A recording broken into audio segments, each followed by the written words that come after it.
And now the question is, what are the empires of the future? Where do they form? And that takes us really to the Steel Age.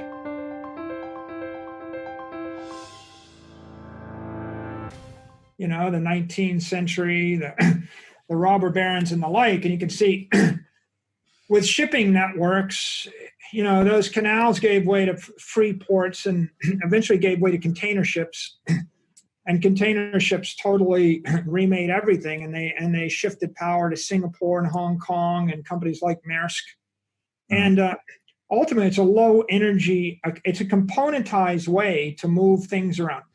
The most efficient way to move anything on Earth is modern containers. By the way, the biggest rage in technology and servers today is containerized software via Kubernetes and Docker, which is the same principle as put all your stuff in a container ship, and the container goes onto a ship. They've got standard loading facilities into a port. They've got standard train cars and standard trucks, everything standardized.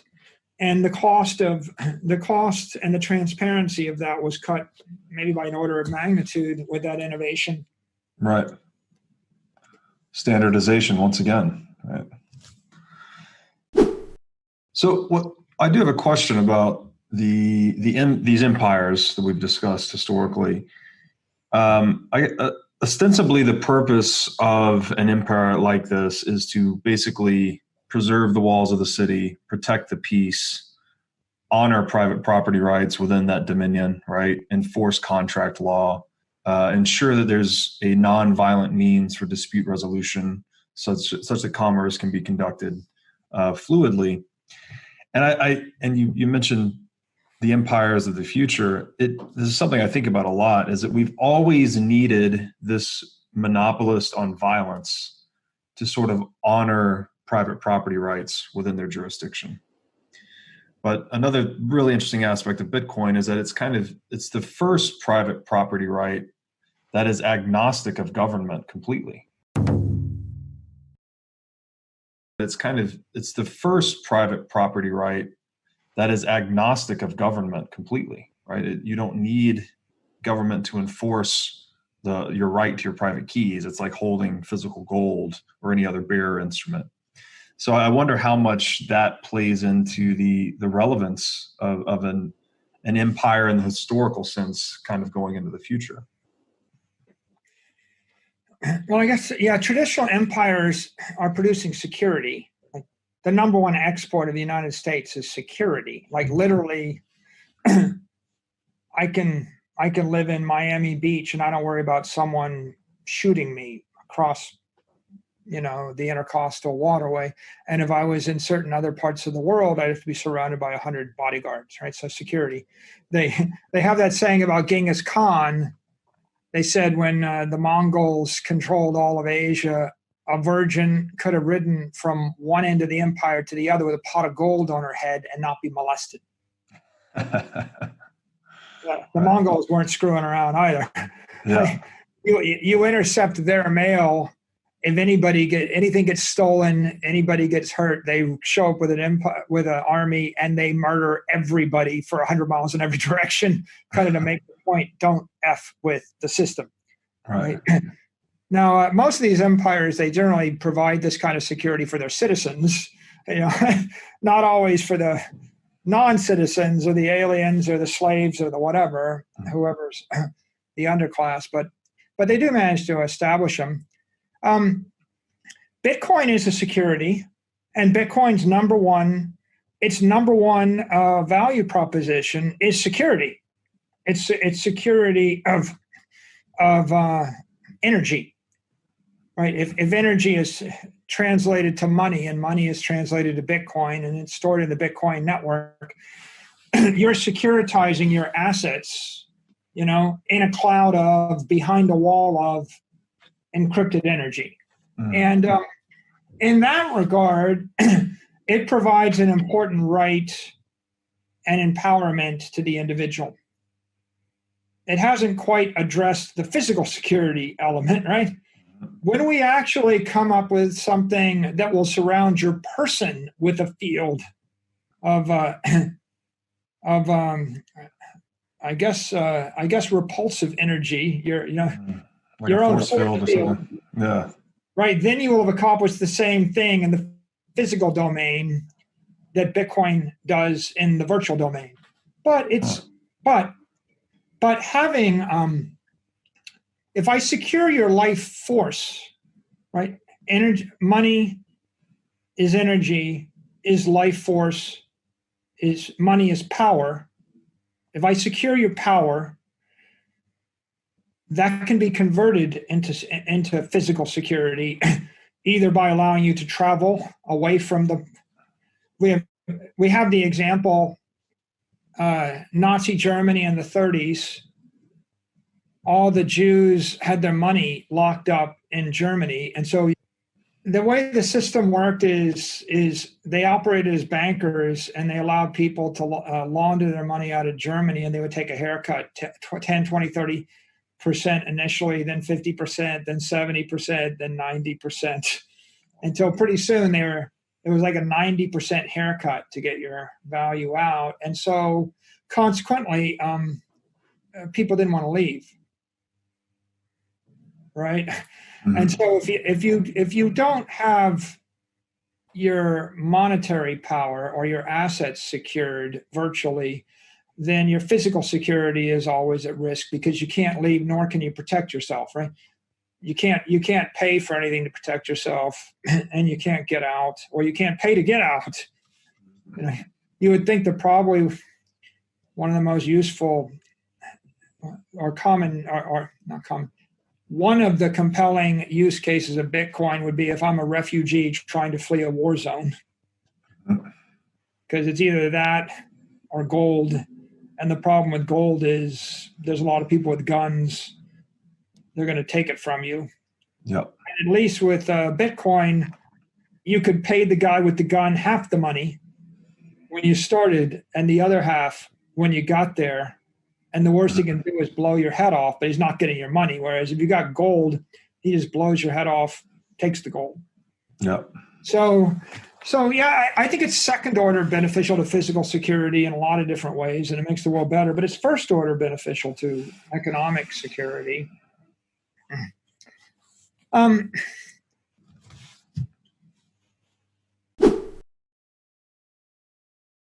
If we think about the steel age, these rail networks are another network to deliver energy faster, stronger, smarter, harder. Of course, at the nexus of every transportation hub, there's an economic center. So railheads. If a great city isn't a port, it's at the center of a railroad juncture. Mm-hmm.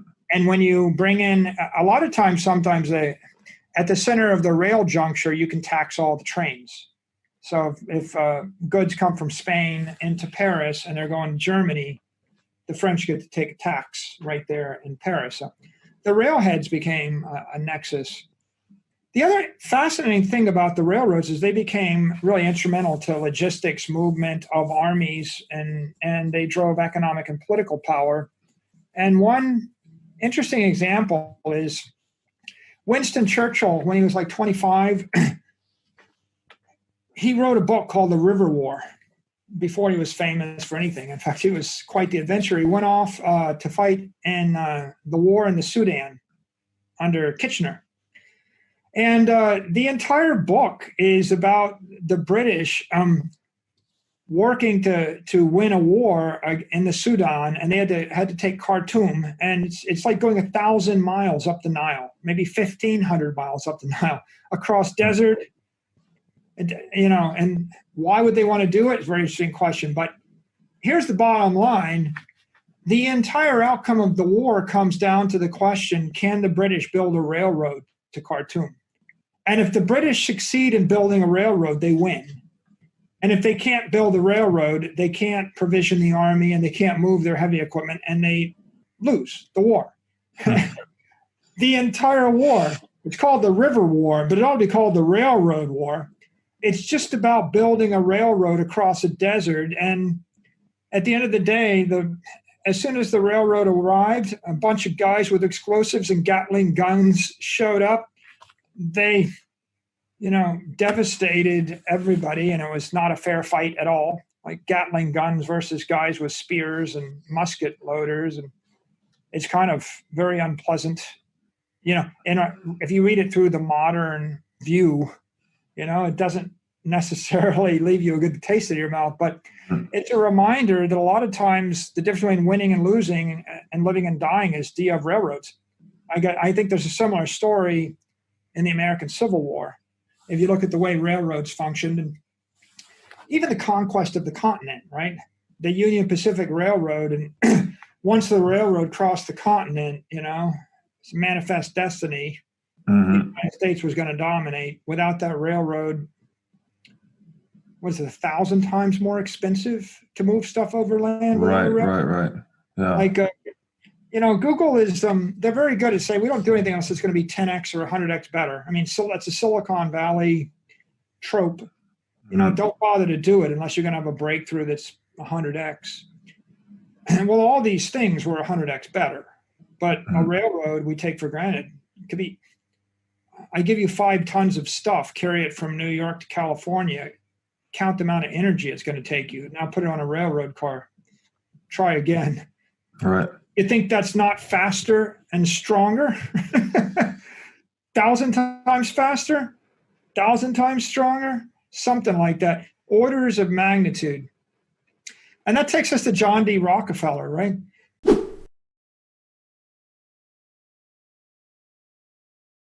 Before Standard Oil comes along, people are actually hunting whales. They're getting in wooden ships, chasing around the Indian Ocean to kill a whale, boil down its blubber, make kerosene, and burn a lamp. Yeah. Not a very efficient way to gather energy. So then along comes oil, and oil is 1,000 times more efficient way to get energy. And what Standard Oil was it was first an energy producer, but it was also an energy storage device. It's a battery, right? Because the best way to store energy is put it in a tank. It was also an energy network. Standard Oil, they bought up they didn't actually buy the fields, they bought the refineries.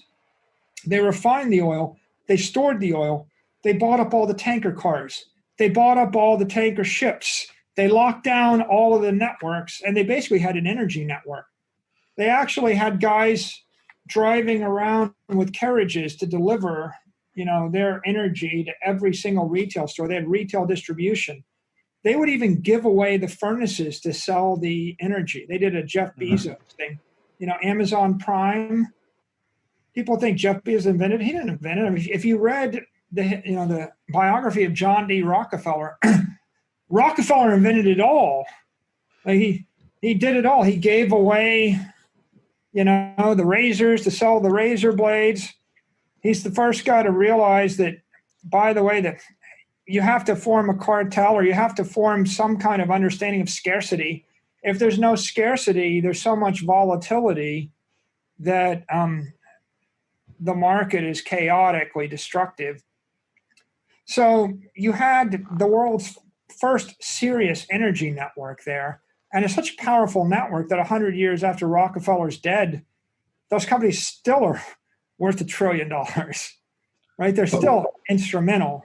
Yeah. What does that mean? That you said that Rockefeller realized he had to institute a cartel in order to, I guess, impose scarcity on the market, such to offset volatility. Can you elaborate on that? Booms and busts, like people would.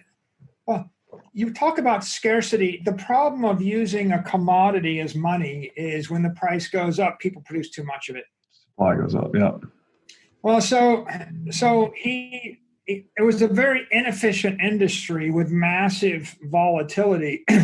And so he consolidated it to drop the volatility so that they could standardize every component along the way. Interesting. So that he could drive to a lower energy level, right? I mean, a more efficient energy system.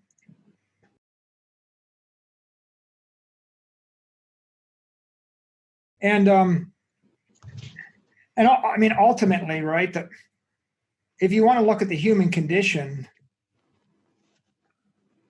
you know, you ever get on one of those rowing machines and you row as hard as you can for an hour, you know, and you know, a kilowatt hour, hard to come by. And then you start to think, like, if I rowed all day long and I was an Olympic level rower, I think the sum total of my effort is like 29 cents.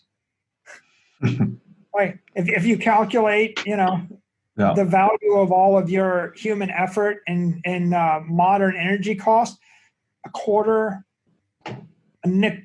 Some people couldn't do a nickel worth of work, right?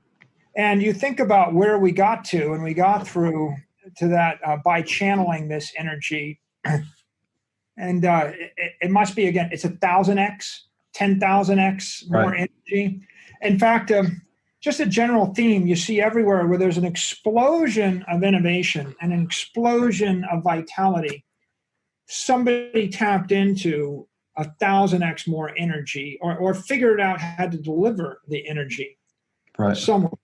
Oil, you know, oil was originally, it was all about kerosene and lighting and then heating. And then, of course, the automobile shot it up by a factor of 10, and that was the killer app. Mm-hmm.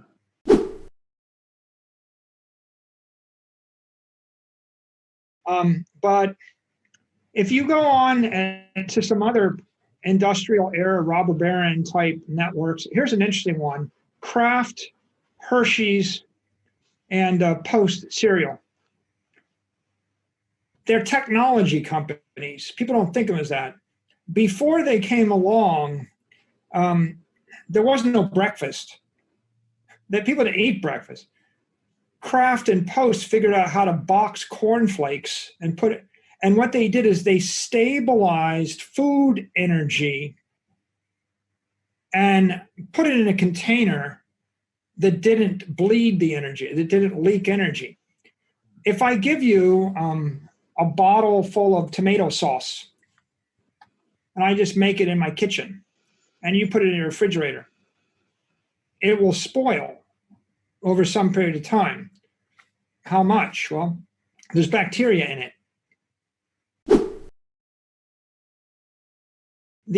The origin of branding, the Kraft brand, the Hershey's brand, the whatever brand, the origin of branding is I make it in a clean room, hermetically sealed. Everybody has to clean up, scrub down, sterilize, get the bacteria off. I have machines to load the can, to seal the can, to seal the bottle. I stamp it with my brand. The number one value proposition, Robert, wasn't it's good ketchup. The number one, or it's good tomatoes or good soup or good whatever. The number one value proposition is it's not going to kill you. Interesting. Yeah, right? You ever actually make some leftovers and leave it in your refrigerator for 2 months and eat it? By the way, here's a better one. Why don't you make something in your kitchen and then leave it in your closet for 2 months without a refrigerator? Because they didn't have refrigerators. Frozen food came along later. And Marjorie Merriweather Post became like one of the richest women of the century. Because her father gave her Post cereal and they were able to stabilize starch in a box at room temperature. And then B, because she bought the first frozen food company, and she realized the ability to actually freeze food was going to be a game changer. And before that, no one ever frozen food before. You think they're not technologists. Right. It's a food energy company. So that's what energy storage technologies, right? I mean, you need energy in food form and nutritional form to not die. Yeah. Right? If I could store it. Now it's like, it's very interesting here, right? Like, can I take electricity from Detroit and deliver it to you in San Francisco today? No. Can I deliver electricity from Detroit to Grand Rapids, Michigan? Yes. when it gets to you, how long can you store it in your battery? It bleeds 2% a month. You'll probably lose it all in the year. Can I ship food from Detroit to Grand Rapids? Yeah. When it gets there, how long can you store it in your cellar? A day? A week? Well, if the answer is 2 weeks, there's no national business there. There's no national brand. The answer needs to be 3 months or 6 months. Now there's a national brand. Now it matters. So these guys that were launching these businesses, they were really launching clean room manufacturing plants that captured energy or something of value. They were store of value, Robert. Store of value that would not decay or bleed due to bacterial infestation or spoilage. And because of that, the brand became important. Just like the Standard brand was important, the kerosene's not going to explode. It's clean, right? No. Is the gasoline clean? Is the ketchup clean? You go to Hershey's, Pennsylvania, they got a factory. It's a work of art. If you know, it's more complicated than most computer programs. They wrote a computer program in steel. It's like, don't F that up, right? Like, you can't, there's no version 2 coming. Write your program in an analog computer welded in steel that takes up a football field. That's what they did. And in one end goes like milk and eggs and, you know, and and out the other end comes like boxes of chocolate bars, 50,000 an hour. And it's not just they come out perfectly uniform. It's they come out without bacteria in them, and you can put them on a shelf and they won't make your kids sick. Right. And therein is the rise of all of those CPG companies. It's interesting. I love the perspective you have on all investment being an investment in technology, because that is what we are doing, right? We are making tools, protocols, technologies that basically improve our productivity. And that's how we advance, is sort of layers of these innovations on top of one another, such that basically every business is a technology business. I think that's a very unique insight I had never heard before. And then I think the other thing is the interesting connection between this hyper sanitation, right? To really make sure there's no bacteria or any anything that could cause harm to the user of energy, which would be the eater of the food. How the hyper sanitation is connected to the preservation of the food or the energy store. And that seems to somehow kind of mirror Bitcoin in a way that it's got a hyper sanitary ledger, right? There's never any errors in the blockchain whatsoever, such that it preserves its sanctity maximally across time. Like it's the best preservation technology of value because there's no detritus in it, I guess you would say. The best branded asset in the history of the world. Right, exactly. Maybe it's the first time someone came up with a way to cryptographically brand a security.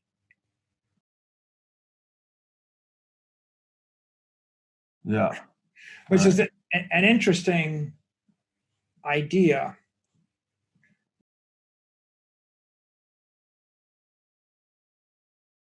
Yeah. Now, with regard to businesses, I would say that all of the great businesses, the growth companies, were all technology companies in their time.